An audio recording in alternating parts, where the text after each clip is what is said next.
experts in the field of robotics and artificial intelligence. So today what I'll do is I will be taking you through a bird's eye view of different path planning algorithms which are employed in robotics. Basically, see, you might have heard different words related to this path planning in robotics. So one is generally called trajectory planning, wherein the time information is also implied. Okay, so generally for manipulators and all, see, for trajectory planning, we need the information of, maybe suppose if you have 3 degree of freedom robot, we need profiles of theta, finding profiles of theta 1t, theta 2t, and theta 3t are referred to as that is how do we find that? That is called trajectory planning. And actually, in mobile robotic manipulators, we have joint space trajectory planning as well as Cartesian space trajectory planning, wherein in Cartesian space trajectory planning, the path of the end effector is planned. So end effector means it's like our palm. I think someone's mic is not muted. Some disturbance is coming.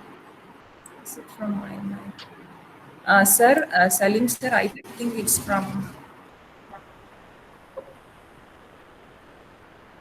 Will you please mute the mic?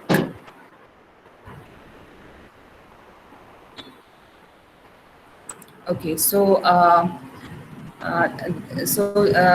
there are a set of planning called a joint space trajectory planning, and the second set is called Cartesian space trajectory planning. Okay, so in joint space trajectory planning, the profiles of theta 1t, theta 2t, theta 3 are found. But in Cartesian space, xt, yt, zt is found. So that is related to robotic manipulators. But path planning in general is basically compared, referred to for mobile robots. Okay, and there is one more terminology called motion planning, which you might have heard of, wherein that is where more related to the robot kinematics and dynamics will be coming into picture.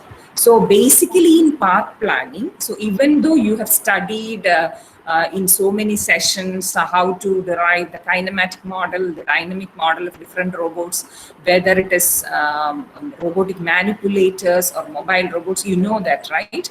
But only when we come to the motion planning, or when we come to the local path planning, we need all those complex models. Otherwise, in path planning in general, we will be assuming the robots as point objects. Okay, so with that introduction, I will move on to my presentation.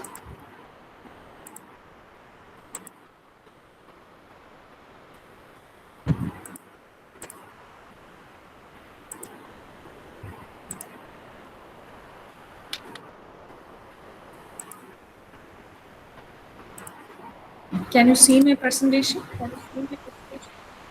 Yes, yes, yes. Yes, ma'am. Okay, okay. So this is a topic which I'll be handling today, which is path planning of robots. Okay. So you need to keep in mind that for all these methods, we will be assuming the robot as a point object, and we'll find the overall path, or which is called the global path, and then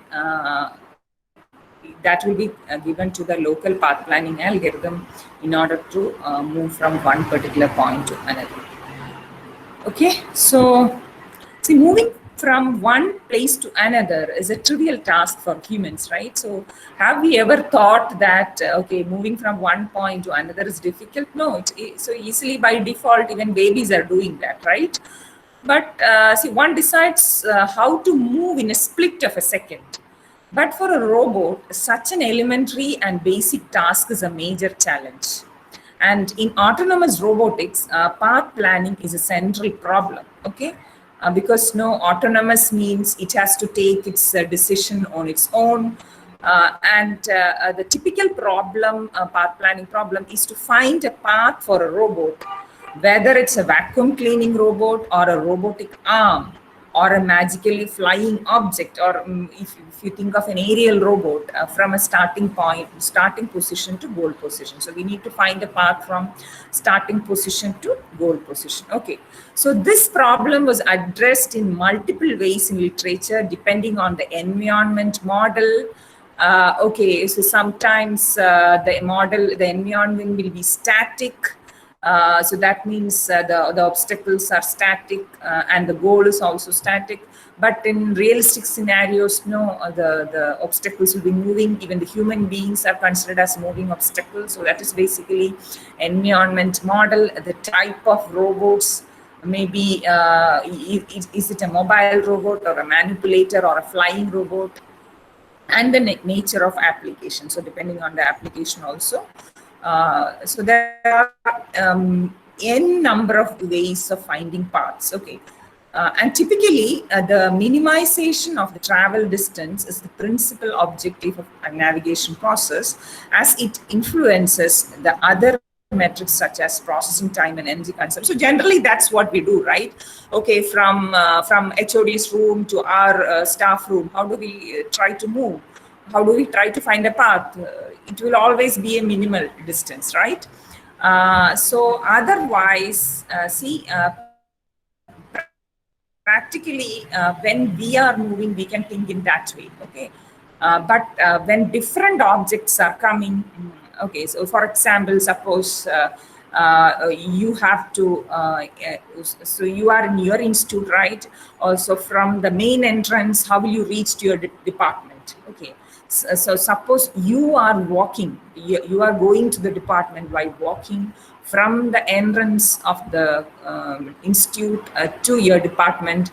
The solution path will be one.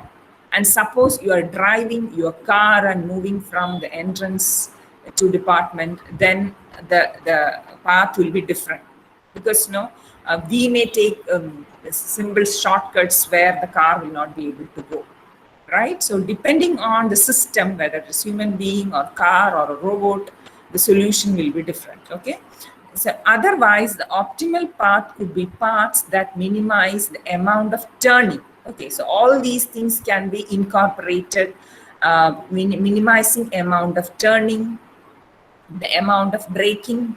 So that means too many times brakes need not be applied, or whatever application, whatever a specific application requires. So in all these ways, you will be able to formulate problems. But as far as I'm concerned, in today's session, I'll be just concentrating on the basic minimizing the distance problem. So all these can be formulated as optimal control problems and solved. So that's entirely different scenario. Putting it simply, what is to solve a robot navigation problem, we need to find answers to three following questions. Okay, where am I going, and how do I get there? See, all these questions, as far as human beings are concerned, we easily solve them. But for a machine like a robot, how do we achieve that? So these three questions are answered by the three fundamental navigation functions called localization, mapping, and path planning, respectively. So if you are supposed to be an expert in robotics, you should know some idea about what is localization, what is mapping, and path planning, of course, we'll be covering today. And what is localization? So localization means finding the answer to the question, where am I? Okay. So if it is a mobile robot, we will say that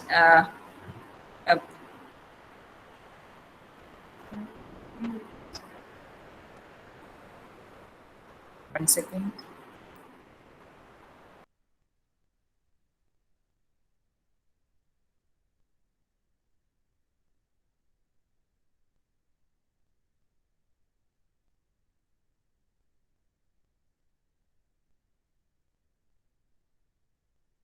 Sorry. So finding the answer to the question, where am I? So how do we find that?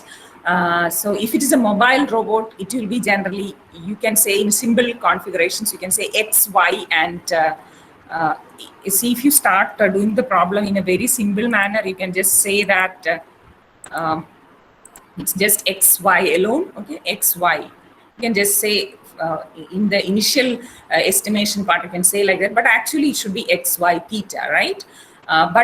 So for a mobile robot, this is fine, okay? But as far as if you consider a manipulator, maybe if you consider end effector position, okay, so suppose if you have end effector position, how end effector position, how it is represented? It is represented by a 4 by 4 matrix, okay?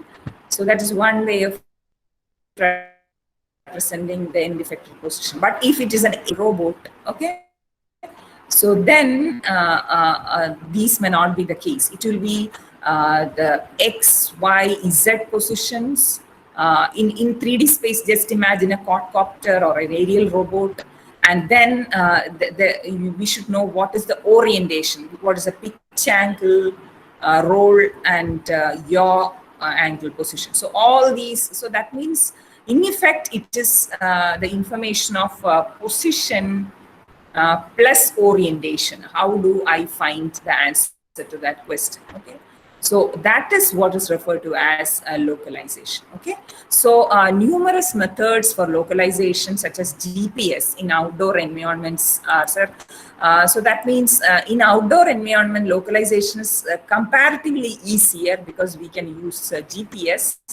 But for indoor environments, localization is challenging, and we use different combination of sensors like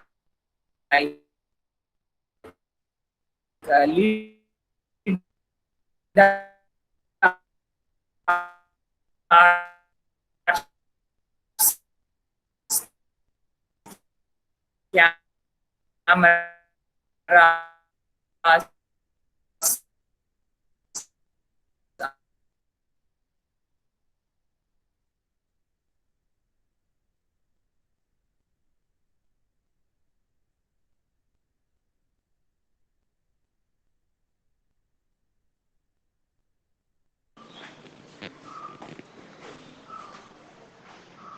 Jisha teacher? spots. So this indication may be used, and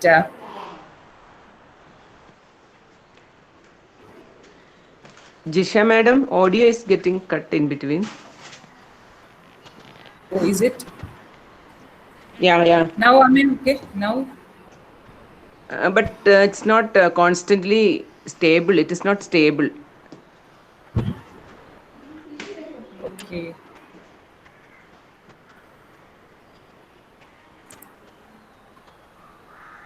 No, presentation is all right. Only the audio is the issue. Breaking, yeah? Breaking. And now only Okay, it happened. Earlier it was okay. Okay. Let me try. If there is a problem, please interrupt me in between so that I Yeah. switch over the net. So in this way, in these ways, you will be able to represent the locations. And as I was mentioning earlier, localization in indoor environments is challenging. Okay. For example, generally what we do is, suppose if we are working with mobile robots, for example, suppose if we have a differential drive mobile robot with two motors at two wheels, so there'll be these two wheels will be attached to two motors, and there'll be a caster wheel, okay, and the robot will be moving forward. How the robot moves forward? When these two motors are moving in same direction, maybe clockwise or so, the robot will be moving forward. And what we do is we use wheel encoders, right? Wheel encoders for knowing the position. So from encoder ticks, okay, from encoder ticks, we'll be getting the readings. And so we if you try to get the position of the robot based on this encoded ticks, we generally refer to it as odometry. Okay, but the problem is, suppose if the distance traveled is less, then maybe this will work. Okay, but if the distance traveled is more, and for example, suppose if the room in which you are sitting is a tiled room, okay, so then when the robot moves in that terrain, there is a possibility of wheel slippage. Okay, so the thing is that wheel will be, when the motor rotates, wheel will be rotating, but the thing is that because of the floor will be slipping, because the wheels will be slipping, and even though the encoded ticks will be increasing, the robot will not be moving forward, so which can lead to errors. So the lesson learned is that you cannot fully rely on odometry when the distance traveled is more for localization. So that is why, and you cannot rely on GPS for indoor navigation, because no, if maybe you won't get proper signals of GPS signals in indoor environments, and the resolution, you may be knowing the resolution of GPS modules is like maybe 2 meters or so. Suppose if the robot is at one particular point, the GPS reading may be same even after it travels even 2 meters forward. Okay, so so that is another challenge. So you cannot rely on GPS sensors. So we have to rely on all these internal sensors like encoders and all we have to use for localization. But in addition to that, people are using some external sensors or radio beacons or RFID sensors are used to correct its position if the distance traveled is more. So the point I wish to convey is that even though we say a very simple question as the localization as finding the answer to the question, where am I, in indoor environments, it's quite challenging as the distance traveled is more, and if the surface on which the robot is moving is very smooth. And another terminology which we may encounter in path planning is mapping. So that means the robot requires a map of its environment in order to identify where he has been moving around so far. Okay, and the map helps the robot to know the directions and locations. So the map generated is maybe generally a graph representation or a matrix representation. So this is a very easy way of representation. So we generally create what is referred to as an occupancy grid map from the sensor readings like sonar sensors or laser range finders.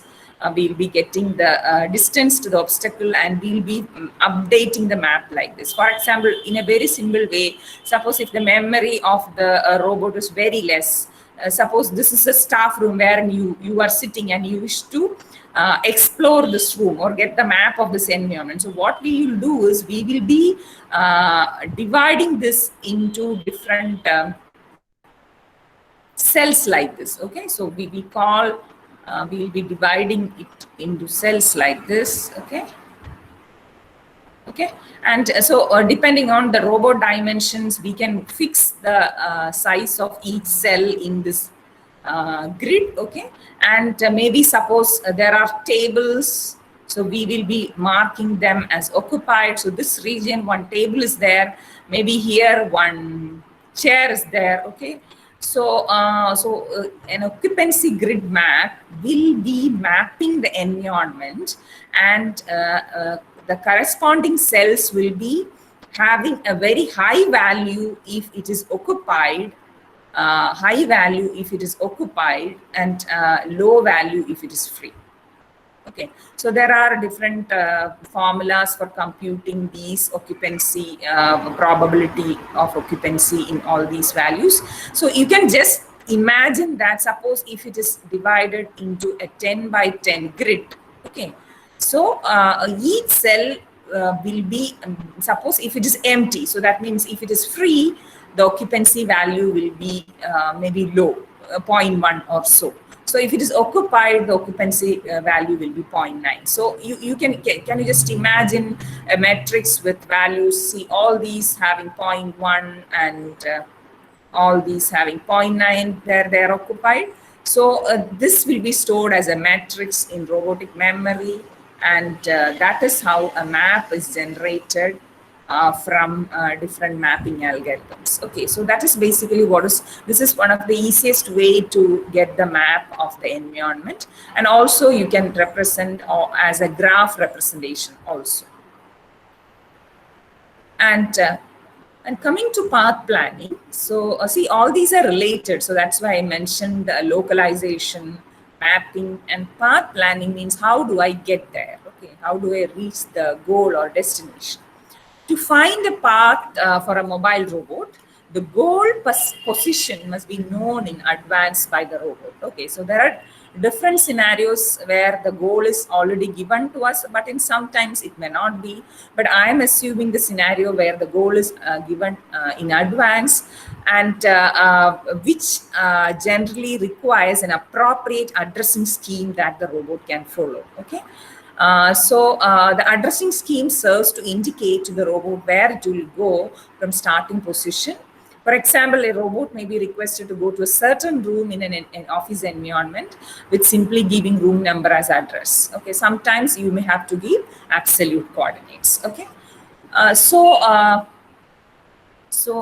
depending on the environment or scenario, the path planning algorithms will be different.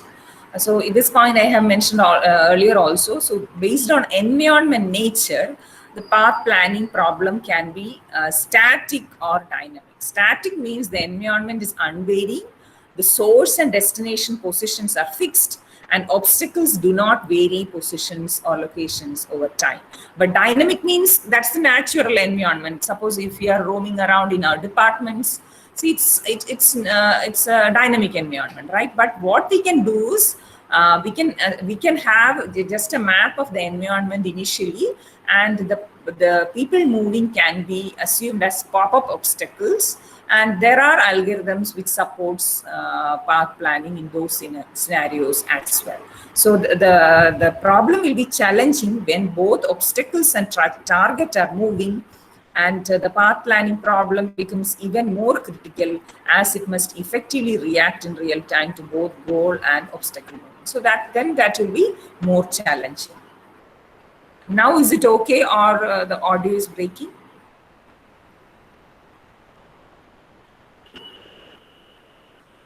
Audio is okay, ma'am. Okay, Audio is okay. fine. Okay. So now there is another category which I have just touched upon, is global and local path planning. Global path planning means, according to the robot's knowledge about the environment, the path planning can be divided into two classes. The first one is that the robot has an a priori knowledge about the environment modeled as a map, and then it is called global path planning, or also called deliberative path planning. So in global path planning, so that means suppose you have an office environment. Okay. So the overall map of initially the robot was sent, the robot has explored the entire floor, maybe the first floor of the building. Just imagine we are interested in that floor only. All the maps has been taken, and you have that map. And in that map, you need to find a path from a particular point, maybe from head of the department's room to your room. You need to find a path. Then it is actually a global path planning. Okay, so what global path planning does is, the first point is that the robot is assumed as a point object. Okay, the robot is assumed as a point object. That's the first point. And then what global path planning does is, suppose this is HOD's room and this is your staff room. Okay, so then what this global path planner gives is, it gives a set of wire points. Okay, it gives a set of wire points, how maybe there are some obstacles, so it has to avoid. So shortest path will be like this, so it has to avoid obstacles, and it will be giving paths like this. So we can call, it will be generating waypoints in order to reach to the destination. So that's what this global path planning does. So the first point is that we will not be considering the complex kinematic or dynamic models at this first point. Just we'll consider it as a point object and find the path in the overall maybe office environment. And then See, once it starts moving, we will apply a local planning wherein the model is, see, from this point to this point, it has to move. So there we need to consider the kinematic model or dynamic model depending on the situation, and drive the motors with the required speed or torque so that it reaches the point, this point, and then this point. Each point it will be moving like that. So hope you got an idea of global path planning versus local path planning. So first of all, we'll be concentrating mainly on global path plan. Okay, so before moving on to the main scenario, so even though the standard map of the environment is not available, there are very trivial or simple algorithms with which you will be able to reach the destination. So one of the ways, one of the method for doing that is called reactive navigation. Okay, so you don't need the map of the environment. So what is the main disadvantage of so getting the map of the environment? Because you need a lot of memory, a lot of computations are required, right? So computationally map-based algorithms will be expensive. But see, nowadays, there are revolutionary processors available. You'll be able to do it fast, but still, see, at some times, we will look into the computational cost and all. So this is basically a very simple algorithm with which you will be able to reach the destination or goal. See, for example, this algorithm can be used maybe if you are heading towards a light source. Maybe suppose a light source is kept, okay, one lamp is glowing at the corner of the room, and the robot has to move towards that lamp. And suppose in a nuclear power plant, if there is a nuclear spill and some sensor is there to indicate, know that, okay, there is some nuclear spill and the robot has to go towards that. Physically, that is available. Or if there is a sound source kept, okay, maybe a radio is switched on and the robot which is kept near you is asked to move towards that radio or whatever from where the source is coming, okay. And this can also be used for following a white line on ground, or moving through a maze by following a wall, or cleaning a room by following a random path. And for all these scenarios, we can use the simple reactive navigation. The robot is reacting directly to the environment. That means at each step, it will be looking at the sensor reading. Accordingly, it will take action. Okay, slightly move to this XY coordinate, then to the next XY coordinates. Slowly, it will move. But the concentration of maybe the intensity of light will be more from the current position to next position. So it will choose a target cell in such a way that the targets, the next cell will have higher intensity of light, or higher, that is the concentration of nuclear spill is more. So in that way, the robot will be moving. So it is very simple algorithm. See, today more than 5 million Roomba vacuum cleaners are cleaning floors without using any map of the rooms they work in. So initially, Roomba robots were used, so map was not required, and it will simply randomly move in the room and try to find the path. Okay. See, the robots work by making random moves and sensing only that they have made contact with an object. See, just reactive navigation means, just imagine your eyes are closed. Okay, your eyes are closed, and you are asked to move one step each, just by touching or just by extending your hand and touching the obstacle nearby. How do you move? Slowly, gradually, one step after the other you will be taking, and you will be reaching the destination. So reactive navigation is something like that.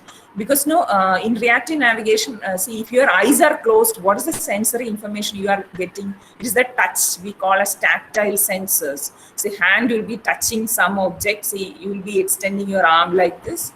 You will touch a table. Okay, you understand that, okay, it is a table, I should move like this. You touch a chair, then you understand that, okay, here there is a chair, and slowly you will move forward and reach the destination. So reactive navigation is that kind of scenario. So you can see it's a time-lapse photograph of a Roomba robot cleaning a room. See, Roomba robot is randomly moving without any map of the environment, but there are multiple traversals you can see. But even though there are multiple traversals, the room is cleaned better. So that is not a disadvantage, right? Even though there are multiple traversals through the same place, you are not losing anything. Your room is becoming cleaner and cleaner. Okay, so in this scenario, map may not be required. So for explaining reactive navigation, a simple vehicle, which is called a Breitenberg vehicle, is considered, which is an automaton or a robot which combines sensors, actuators, and their direct interconnection to produce goal-oriented behaviors. Okay, so it's just a very simple robot with sensors attached, actuators attached. So you can just imagine some sensors are attached, maybe sonar sensor, sonar sensors attached to two sides of the differential drive robot, and two motors are also there, and it is moving towards maybe for example, some other example I'll take. Suppose you have a light source. Okay, you have a bulb which is switched on and kept on the at the corner of the room. Okay, and you have two light sensors by the side of the robot, and what each light sensor does is it tries to sense what is the intensity of light in the neighboring cells or neighboring in its neighborhood. Okay, so whichever sensor has what more light intensity, based on some function, it will be moving forward, or the velocity of the vehicle will be computed in such a way that it will move towards the light source. Okay, so we'll just think of an example. Consider the problem of a robot moving in 2 dimensions. So that means we are just considering XY coordinates. We are not considered about the orientation of the robot. See, whenever we start working on these kinds of systems, it's always better to start with the XY positions. You need not take the orientation and all. So the field could be light intensity or concentration of chemical. So what we are considering is light intensity itself. Okay. So what we do is to ascend the gradient, we need to estimate. See, what we need to do is we need to reach the light source. Okay. So see, as you move towards the light, what happens?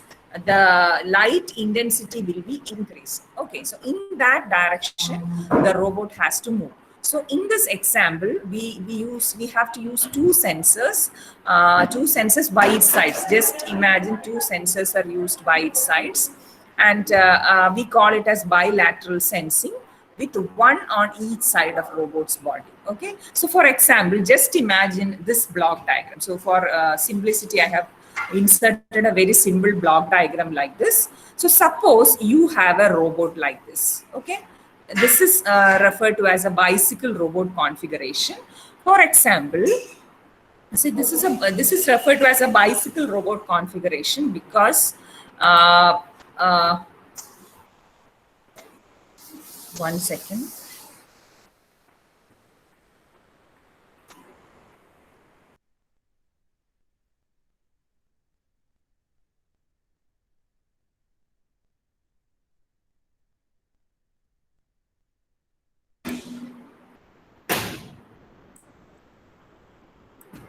Okay, so this is actually referred to as a robotic configuration, wherein, see, whenever you are moving forward, if you considered a differential drive robot,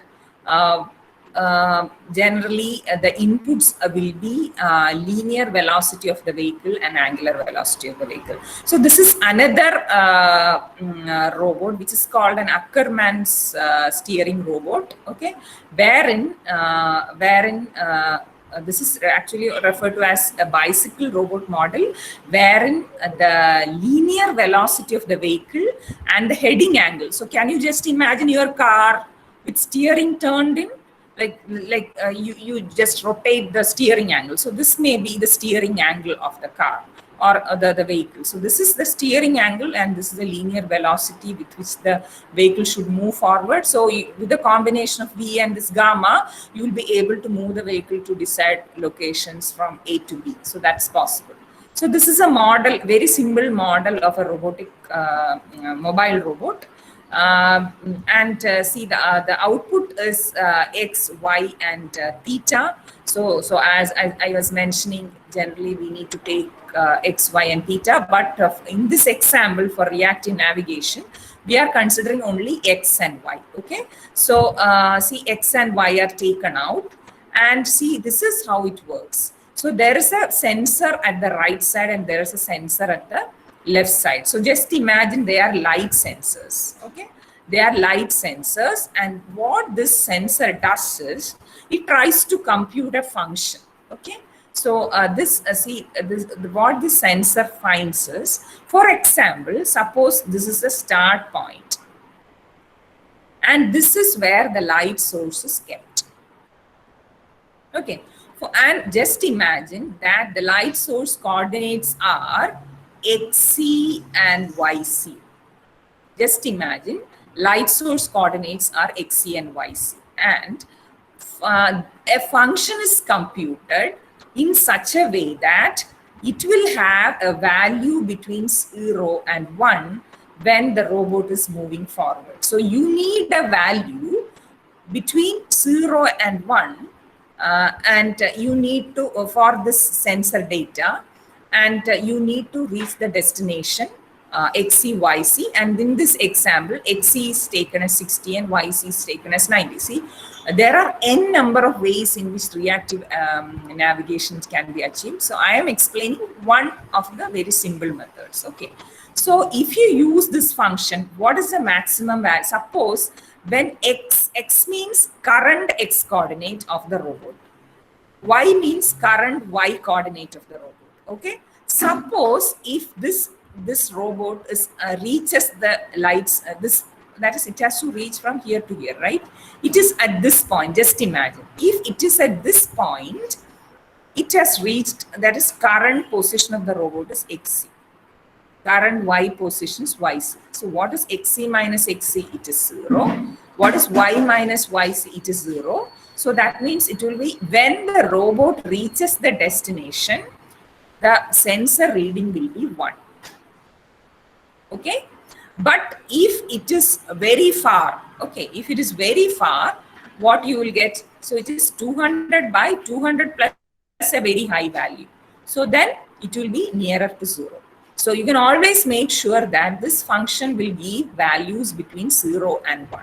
So using this function, what you need to do is, you need to see, actually in practical sensors, what you need to do is, you have a light sensor at the left side, you have a right sensor, light sensor at the right side. Whichever gives more light, you need to give input to the motor in such a way that it turns to the right. So this is actually a function taken in case you wish to do simulations of reactive navigation. So that is why this function is given. And this particular function will have a peak value at 60, 90, which I was mentioning, that it will be, the peak value will be 1. Okay. So if you choose this as a sensor function, what it does is, the vehicle speed is actually computed like this. All these are, this is as I was mentioning, this is one of the ways of achieving reactive navigation. So you know that SR means it is having values from 0 to 1. SL means that is also having value from 0 to 1. If SR and SL are 1, means velocity will be 0. So that means destination reached.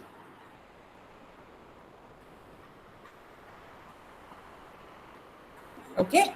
But if SL and SR are not it will be having a linear velocity and the robot will be moving forward. But in which direction it has to move, that will be, so that means the orientation, the steering, car steering, just imagine, this is your accelerator pedal will be proportional to this, and this is a car steering angle. So that, you need to just check what is the difference with intensities of the left and right sensor. Okay, if the right sensor has more value, then you need to turn in one way, and right way, and if it is the left is more, the steering should be turned in that way. Okay, so this is one of the easiest way in which you'll be able to simulate reactive navigation.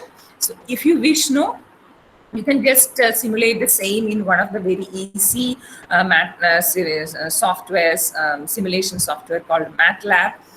This function can be integrated here. So the function which I have shown here can be integrated here. And if you simulate this, no, you can see that the robot will be starting from the start location. Robot will be reaching the destination XCYZ. So I'll be just showing the final answer. So this is actually the simulation result we'll be getting if you do. So you can see that from start location, the robot will be taking a turn like this. It will be reaching a destination XCYZ, which is what was it? It was 6090, right? So it will be reaching the destination like this. So this is one of the simplest ways in which you will be able to reach the destination. Okay, you don't need a that is the map of the environment. You don't need too much memory. So based on the readings of sensors at that point, you will be able to move the robot forward, and the robot will be able to reach the destination. Okay, but practically this will not work always. Okay, because no, there'll be static and dynamic obstacles. So we need to manage all those things. So we need to understand other path planning methods also. So for that, before moving on to the different path planning methods, I'll just give you some idea about what is a graph. So all of us have studied, all of us know what is basically a graph, because no, all these path planning algorithms are graph-based algorithms, global path planning algorithms. Okay, so a graph is an abstract representation of a set of objects connected by links, typically denoted as G of V comma E. This is standard formal definition. So all of us have taught maybe network theory and all. So our graph theory separately. So all of you may be knowing what is basically a graph. It will be having vertices and nodes. Okay, so vertices or nodes. So these are the nodes, and these are the edges or links we call, and that connects some pairs of vertices. Okay. And the edges can be directed or undirected. So if directed means the robot can move from one particular point to, so this particular point to this particular point, it can move. Okay. So edges can have associated weight or cost associated with moving from one of its vertices to another. So you can assign weights also, because no, which is indicative of cost of moving from this point to this point. A sequence of edges from one vertex to another is a path. Okay, so suppose the robot has to move from this point to this point. It can move either like this, or it can move from this. So suppose if even though if you look at this edge, suppose even though it is showing only one, suppose this is a goal, okay, and this is a start location. Maybe cost will be, this cost is 10, so this will be 2 and this is 3. So if the robot goes like this, total cost is 2 plus 3, 5 only. And if it moves like this, the total cost is 10. So minimum of that 5, 10 is 5. So the robot will be moving, taking a path like this. So in this way, graphs are used for finding paths for mobile robots.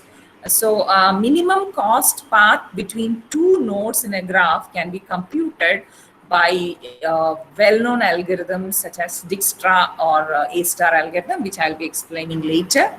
And the second method is map-based planning. So you can either do the search for the path either in a graph or in a map. Okay, so map, as I was mentioning, it will be something like this, which is represented as a matrix, and some of the cells will be occupied and some will be free. So you will be searching for the path either in this map or in graph. You have to do. Both are interchangeably used. And see, the size of the cell depends on the application. And the memory is generally it all depends on the size of the robot also. So the memory required to hold the occupancy grid increases with spatial area represented and inversely with cell size. And however, modern computers in modern computers this representation is very feasible. And now we start with the first algorithm, one of the famous algorithm called Dijkstra's algorithm, which tries to find shortest path between nodes in a graph. Okay, so as I was mentioning earlier, I'll be able to give you only bird's eye view in this much time. So it gives the shortest path between nodes in a graph. It's starting from initial vertex where the path should start. The algorithm marks all the direct neighbors of initial vertex with cost to get there. So that is, for example, I'll be able to easily explain with the help. Suppose this is the environment. So you can either represent this scenario. Suppose this is your staff room or some building where you need to test your robot or so. So this is a map you have. You have to use a Dijkstra's algorithm to find a path from the start location to goal location. So what we do is, what we have to do is, see, suppose, as I was mentioning, this is start. And there are different ways in which cost of reaching the neighboring cells are calculated. So if you look at this, see, for this, these are the neighboring cells, okay? 4 cells are referred to as neighboring cells. So in this case, Euclidean distance is not considered. It is called a Manhattan distance. Okay, so it's based on Manhattan distance, wherein, so I'll just show you that. What is Manhattan distance? It means that, suppose you have,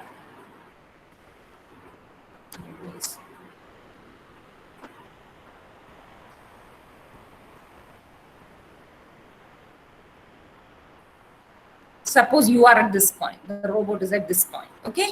It is assumed that the robot can either move in this direction, this horizontally or vertically alone. It is moving in a chessboard kind of stuff, like this. Okay, you just assuming a tiled area where you can move only like this. But diagonal movements are not possible.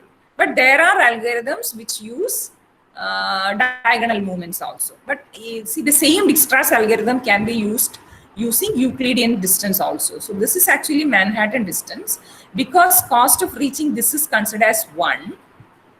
Okay, so how do the robot reach here? It can reach either like this or like this. So we take cost as 2. This cost also is 2. This cost as 2 and this as 2. But if it is Euclidean distance, we will take it as what it is root 2. Because we know, right? 1 and 1 are side, that is, it's like a rectangular triangle, you can take a root 2. But this is, for simplicity, only Manhattan distance is taken. So if you look at this now, see, 1, 1, 1, and nearby cells are 2. See, 2, 2, 2, 1, 2, 1, 2. And next, 1, 2, 3, 1, 2, 3, 1, 2, 3. See, so, and next cells will be filled with 4. This side also cells will be filled, then 5. So in this way, see, the cells are filled like this. And it will try to find which is the least cost path from start to goal. So this is computed like this, and the goal position.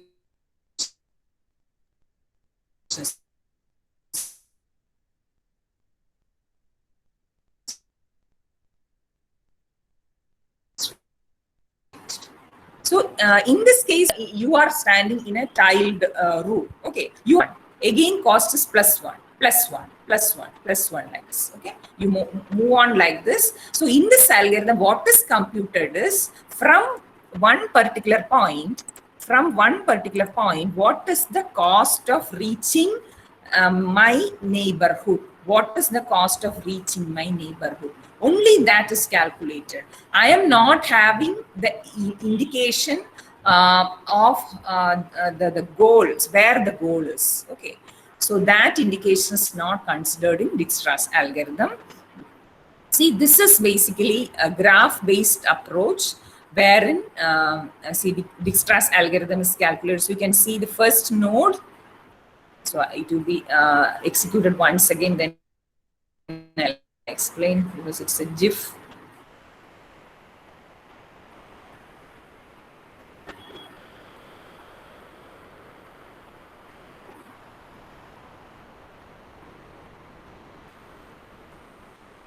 Okay, so so it has found a path from A to B. See, cost is 7, cost is 9, cost is 40.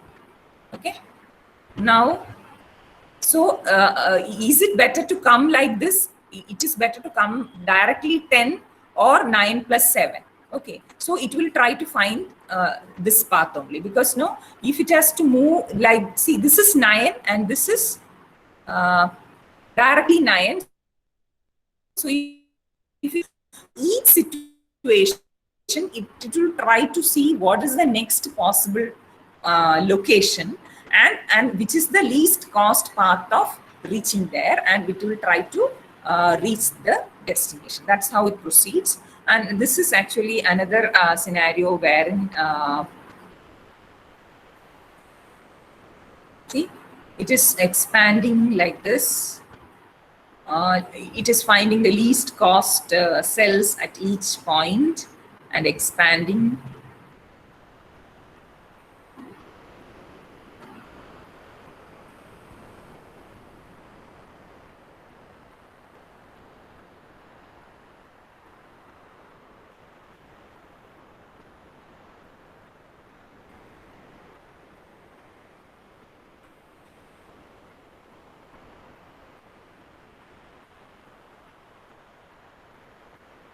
See, the path is found. But so what is the disadvantage of this method? See, this method is not taking any indication of how far is the goal. So where is the goal information? Where is the goal information is not considered in this algorithm. So that is a disadvantage of Dijkstra's algorithm, which is taken care of in A-star algorithm. Okay, so that's the next famous algorithm which is used in static environment, which is a global path planning algorithm for finding a path. So there, in addition to see the cost, total cost is found as two components, G plus H. G means suppose you, the robot is here, what is the cost of reaching this cell, neighboring cell? That's the first thing it is calculated as Dijkstra's algorithm. Dijkstra has only this. H means it is indicative of the distance to the goal. Suppose this is the goal, it says that, okay, this cell, see if this robot is considered, it has 4 neighboring cells. Okay, so if you consider H for this cell, this will be more. Sorry, this will be less, but if you consider this cell, it will be slightly far away. So H for this cell will be less. So this is taking a heuristic value, which is estimated cost of moving from current cell to the final cell. See, where is the goal?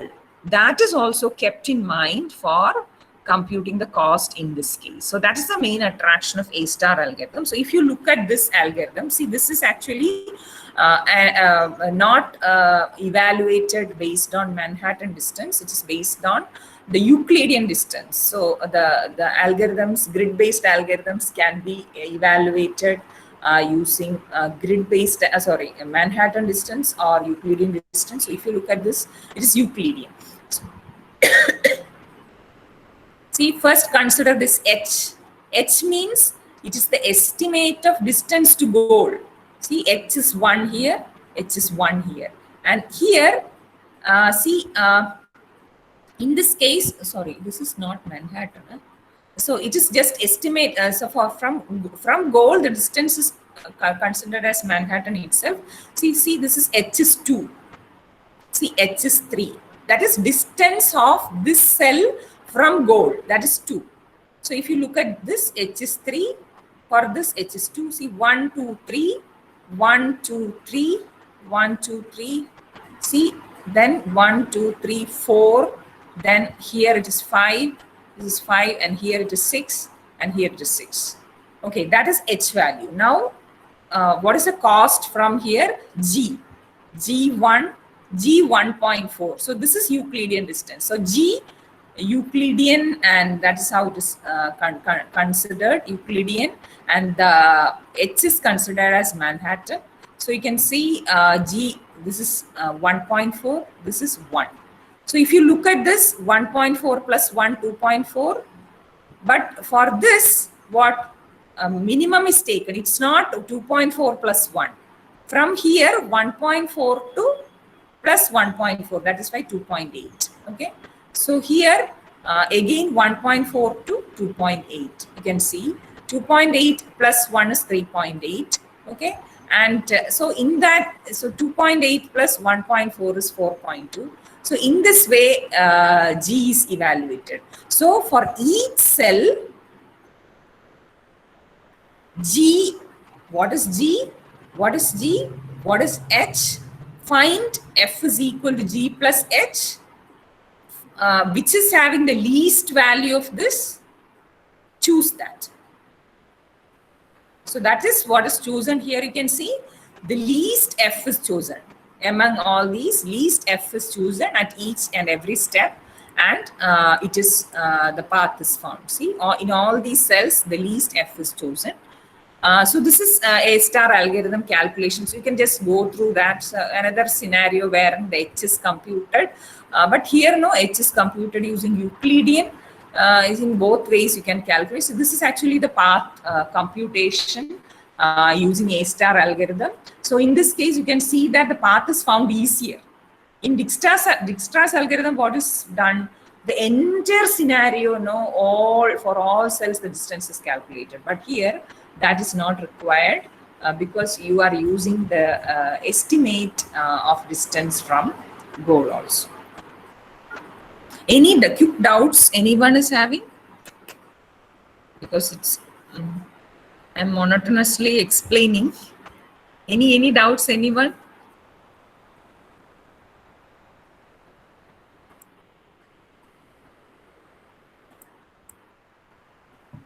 It's clear. Okay. Another famous algorithm is called bug algorithm. Okay, so the main attraction of bug algorithm is that it has memory also attached to that.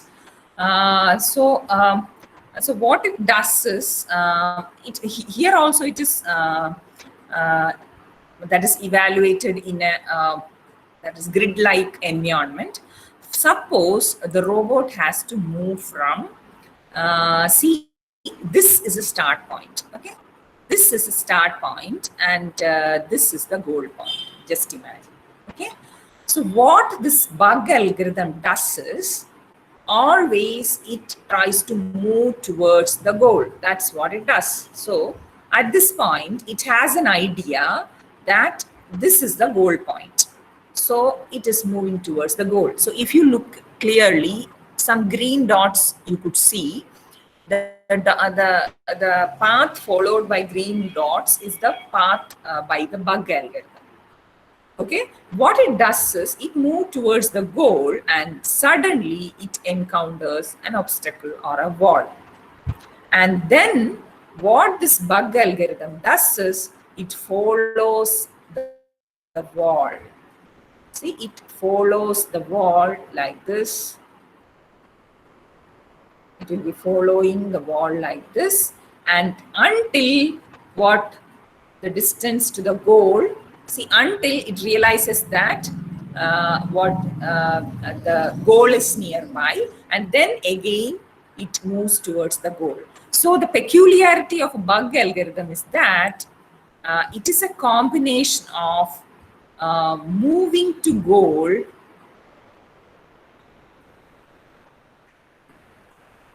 behavior and wall following behavior.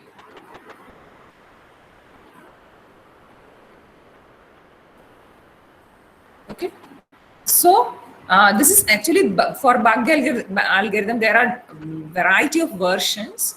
So one of the famously used version only I have shown, wherein you could see here as well as here, you could see moving to goal behavior, and all other times it is following the wall.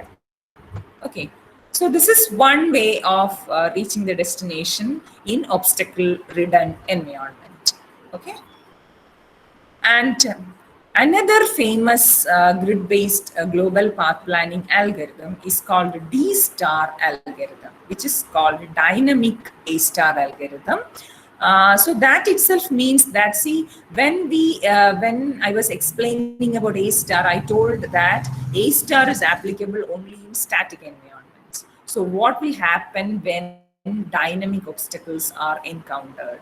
So what it does is, D-star generates the occupancy grid to cost map, which represents C, which that is a cost is found, which is a real number, and C greater than 0 of traversing each cell in the horizontal or vertical direction. And the cost of traversing the cell diagonally is C root 2, and for cells corresponding to obstacle, cost is infinite. So this is same as this. See, I have shown you, right? Cost of reaching G1, G1.4, G1. So these are the cost. So it is that cost is being mentioned. So what it does is basically it finds it tries to find all the paths, possible paths from G to S in this particular environment, and what happens when suddenly an obstacle pops up here. Okay, so it will be replanning only around this and try to find an alternative path very fast. That's the beauty of D-star algorithm. Just imagine the robot is moving. See, this is a A-star path. Okay, robot is moving. Here, suddenly an obstacle comes. Then what D-star does is, it marks this cost as infinity, and then it recalculates the path in this way. Okay, so it has to move, instead of this, it has to move here, and then it will be moving like this.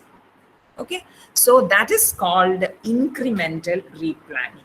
So what D-star does is, it is like A-star only, but when an obstacle is popped up, another path is found, and it will take an alternate path. So in realistic scenarios, environments, D-star is the best algorithm.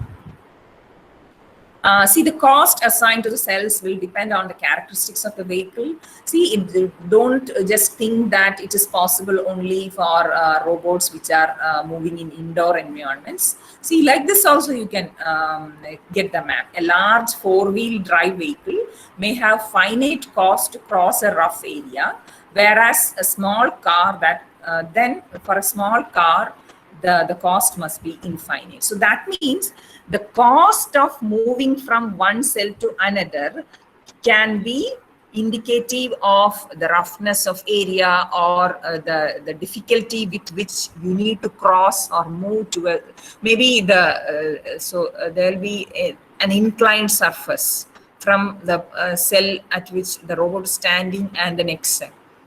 Okay, so those kinds of that is scenarios can also be bring in, or can also be included in the cost part. Not only the just direct Euclidean distance or Manhattan distance. So the key feature of D-star is that it supports incremental replanning. So this is important if while we are moving, we discover that the world is different to our map. Okay, so see, instead of explaining all these, it's better to show the video See, this is an example of simulated D-star algorithms, because rather than that, I'll just show you a video which will be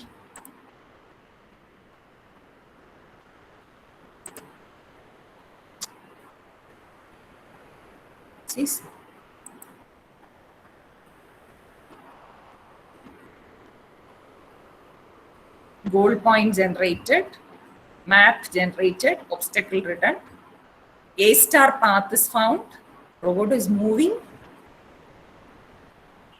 obstacles popped up. Moving, yes, blocked, blocked, blocked, blocked. Yes, new path is found and it reaches the goal.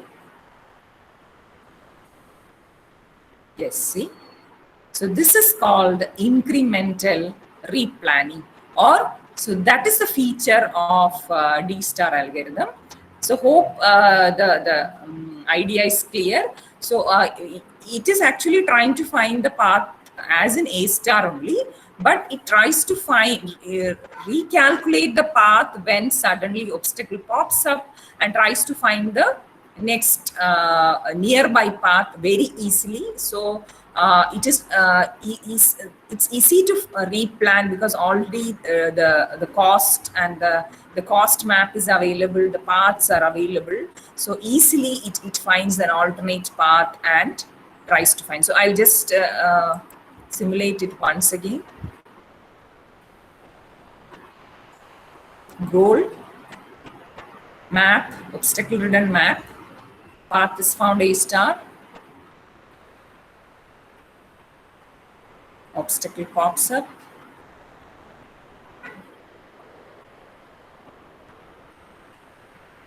moving, cannot go, no, alternate path found,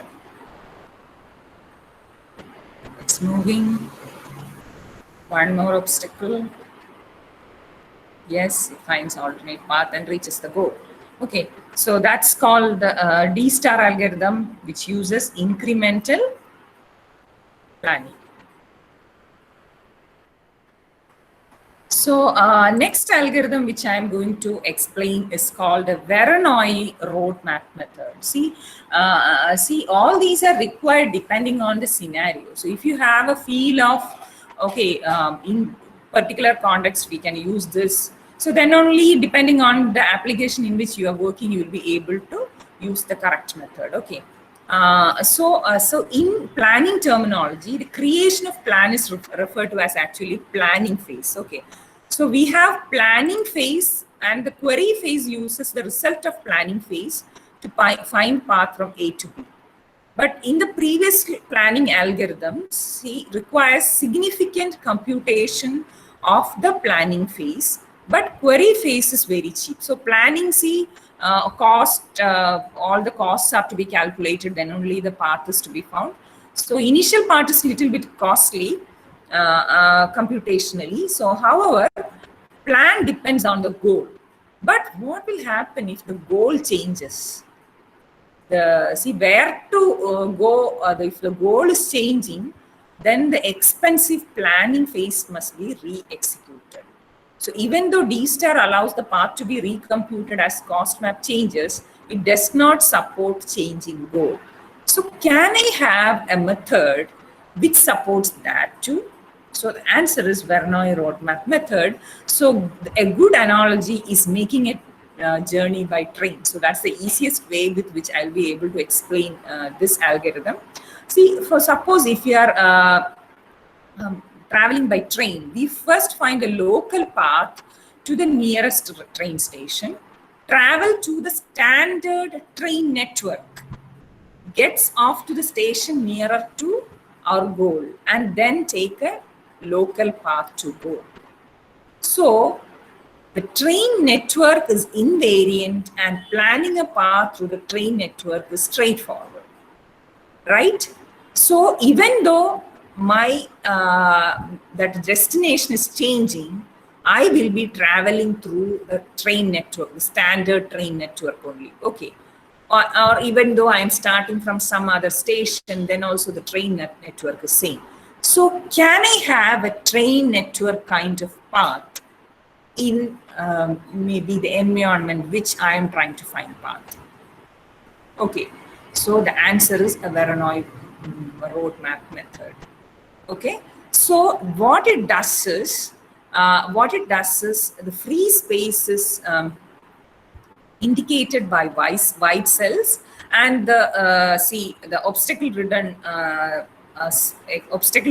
parts are indicated by black. So this is how, first you need to have a map like this.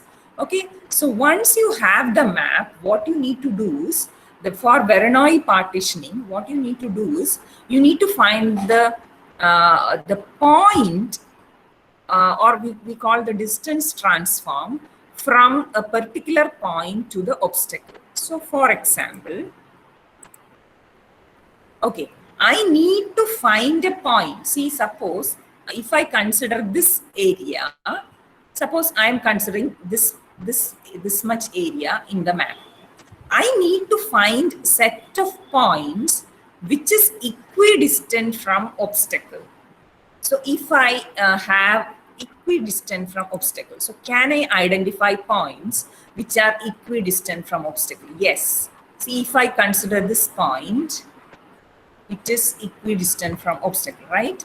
If I consider this point, see all these points are equidistant from obstacles, right? And if I consider this area, all these points are equidistant from obstacles. So that means distance from here and distance from here are same. But if you look at this area, from this obstacle and this obstacle, equal distance will be here, right? If you consider this area, equal distance from this obstacle and this obstacle will be here. Okay. So similarly, here what will be the so equal distance from these two?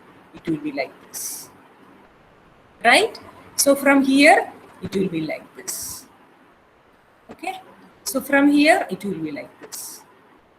So actually, this is how you try to find the Voronoi diagram or Voronoi roadmap. See, if you look at this, you are able to get a network of free paths in this environment.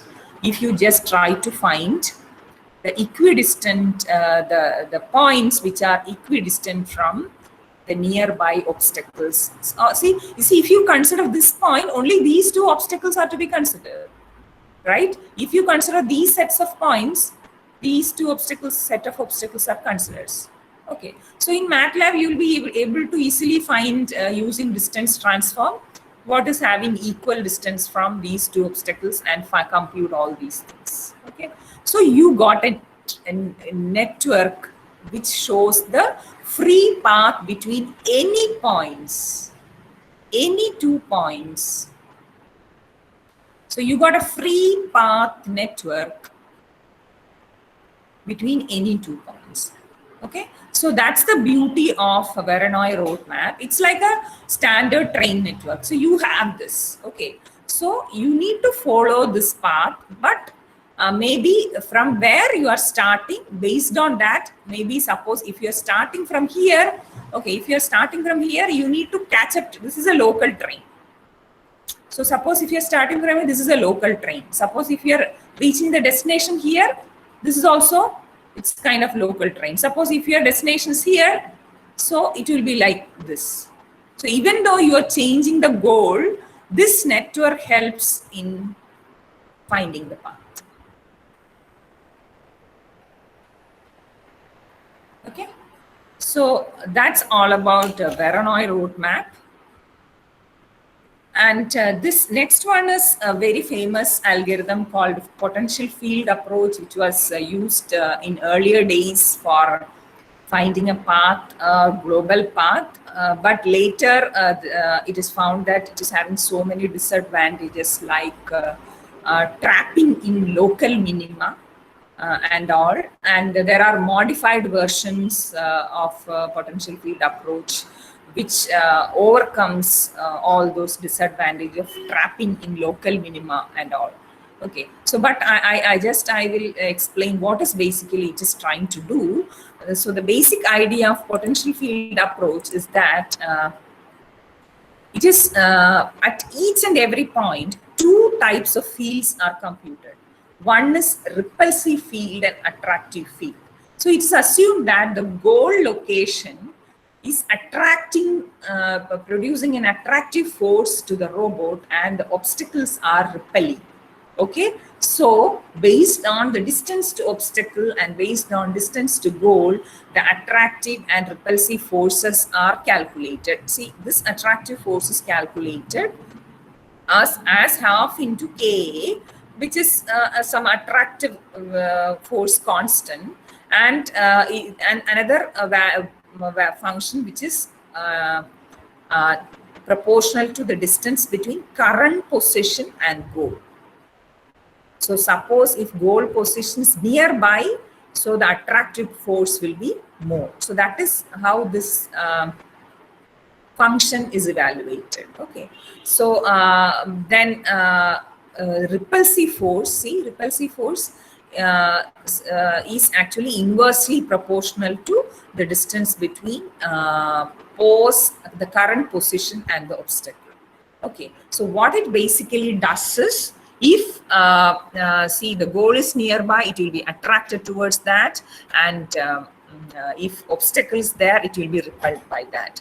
So you need to, at each and every point of time, the U attract and U repels are to be calculated, and which is dominant, based on that the robot will be moving forward. So so as I was mentioning earlier, see, suppose if the configuration is in such a way that if attractive force and repulsive forces are equal, the robot will be stopped and it will not move forward. So that is called a local minima, and there are algorithms with which we can overcome those kinds of traps. So we call those as local minima or traps, where the robots and beyond that the robot will not be moving forward. So once the potential map is generated, the gradient descent can be performed from start to goal position in order to generate the path. Okay. So that is how the potential field approach tries to find path. And this is a very latest type of algorithm, which is called rapidly exploring random trees algorithm for finding the path. This is supposed to be more realistic algorithm, which takes into account the kinematics and dynamics of the vehicle also, in order to find a path from one particular point to another. Okay, so the nearby nodes are created randomly and then added to a tree. Okay, trees in a graph, you may be aware of that, until a random node connects to the goal target. Okay, that's how it is computed. So what is basically done is, you see, what it does is, from the start point, see, from the start point, suppose this is a start point, it randomly identifies different points and different points, and it tries to check whether, okay, whether my robot will be able to pass through this area. So if there are no obstacles, then no problem. Okay, for example, suppose if there is a narrow passage nearby and there is an open space here. Okay, suppose if you are having a very small robot, then suppose goal point is here. So if you are having a very small robot will be able to find a path. See, suppose this is a start location, and these are the random nodes generated by rapidly exploring random trees. So then what it does is, okay, it will check, okay, whether the kinematic model permits me to check this point. To consider this point to be added in the list. Or it is better to take this, or better to take. So suppose if it is a very small differential drive robot, the robot will be able to follow this path and you can choose this one. But if the kinematic model is or the turn radius of the vehicle is so big, it's a very big vehicle, then no, this will be deleted from the list and the next one will be computed. So at each and every point, randomly different paths are calculated, and finally when that is the goal is connected, it will try to find a path from the start to goal based on the distance from start to goal, as well as the cost based on the kinematic model of the vehicle. So this is the only path planning algorithm which incorporates the kinematic model also into the algorithm when finding the path. Okay, so now I think it's almost time.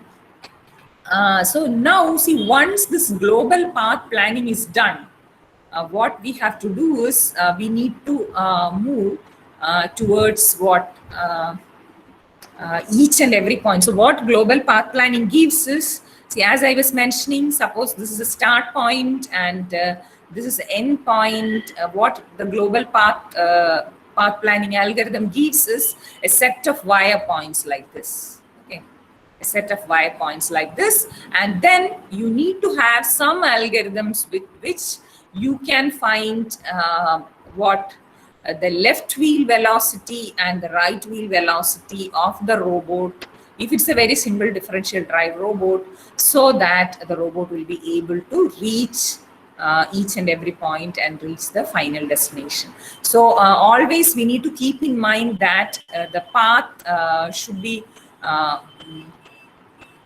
path generated should be smooth. So in grid-based environment, sometimes you will be having a paths will be having sharp turns and all. So then you can use some smoothing algorithms and all for that is cubical spline interpolation or so you have to do in order to generate a smooth path, and some algorithms are to be found in order to do the local path planning. So local path planning is basically a sensor-based system. It's a reactive system and fast response, assuming incomplete knowledge of the workspace area. So local path planning can be used in a completely unknown environment also.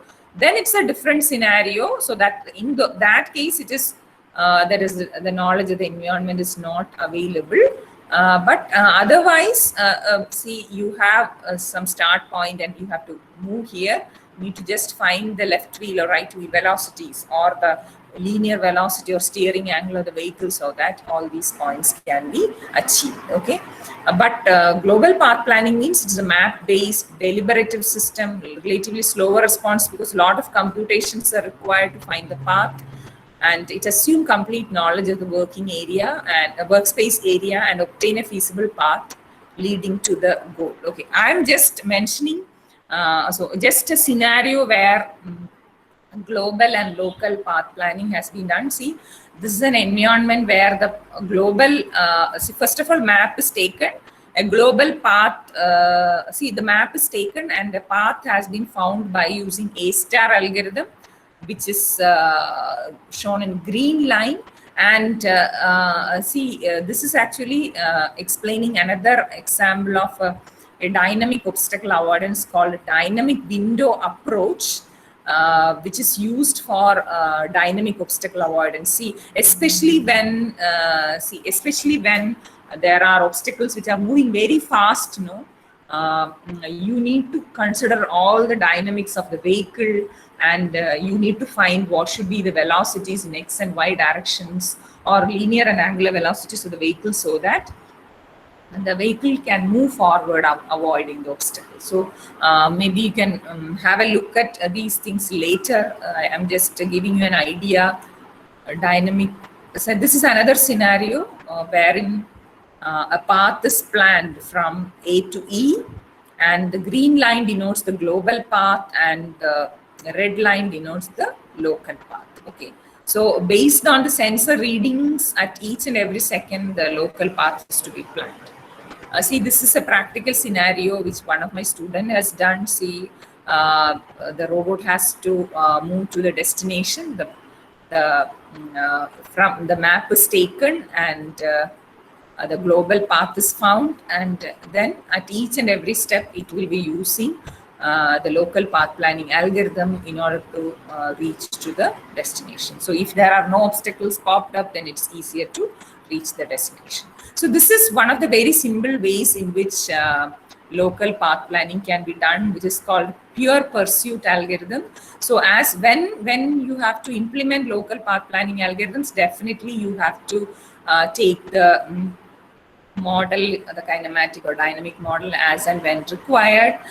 So you need to compute robot velocity commands or robot acceleration commands are to be computed, and then it is to be fed to the motors which are kept. So this is basically a very simple algorithm which gives a velocity which is proportional to the error between the target and the current position, and it is divided by the normalized distance between targets. So the velocity of the vehicle should be proportional to the error in distance from the target to the goal. Okay, so I'm just giving this to have an idea. So there are n number of ways in which you will be able to use or implement these kinds of movements. You can use a very simple P controller or a PI controller to move between these points. So, so finally, what I wish to say is that, see, what this global path planning algorithm does is it gives the waypoints for the overall path, and the local path planning algorithm works over that to move at each and every instant. So those who wish to really test the different path planning algorithms, you can have a look at all those links. See, I have given the links because in order to have a very good understanding of the algorithms, it's always better to start working with MATLAB, have an understanding of the algorithm, and then try to implement in real hardware. Then we'll get a better feeling of those algorithms. And maybe I'll just show you. So these are the main references which I referred to for path planning. One is by Chauset and Burgard's book, and another one is by Peter Cork, Robotics, Vision and Control. So if you and Peter Cork has given a lot of programs directly in this book. I think if you go to Peter Cork's sites, a lot of things are available. You can have a look at that. And maybe one algorithm I'll just simulate and just show that to you before concluding a MATLAB program, which see, this is actually a path with waypoints. Can you see the screen?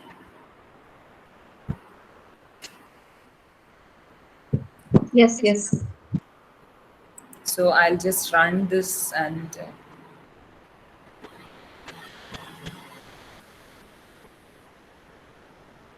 can you see the robot moving? Yes. So see, the waypoints are generated, and then the robot is moving forward based on local path planning.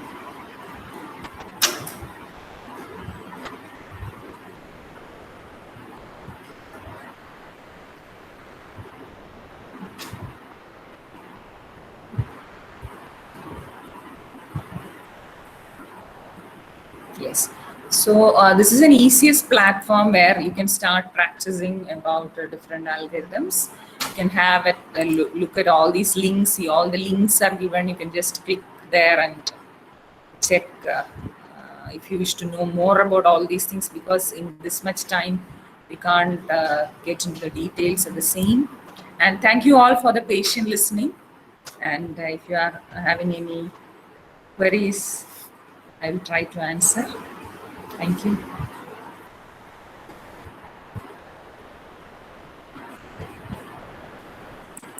Thank you, ma'am. Yes. Participants, do you have any queries, please?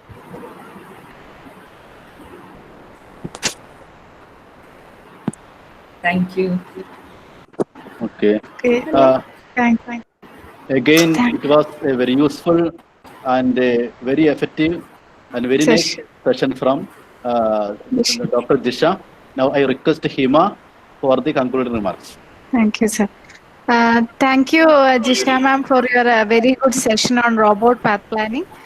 You have started from the fundamentals like finding answer to the question, where am I? With the challenging problems in localization in the indoor environments. Then the answer to the question like, how do I get there? That means path planning. Then you have given beautifully you have explained the concept on reactive navigation of robots, then global path planning. Then you have given some concepts like algorithms, like Dijkstra's algorithm to find least cost path planning, then bug algorithm, D-star algorithm, then different theories like potential field approach, etc. And I think it is first time I'm hearing all these things, maybe very fundamental concepts like this. Thank you, ma'am, for your wonderful session.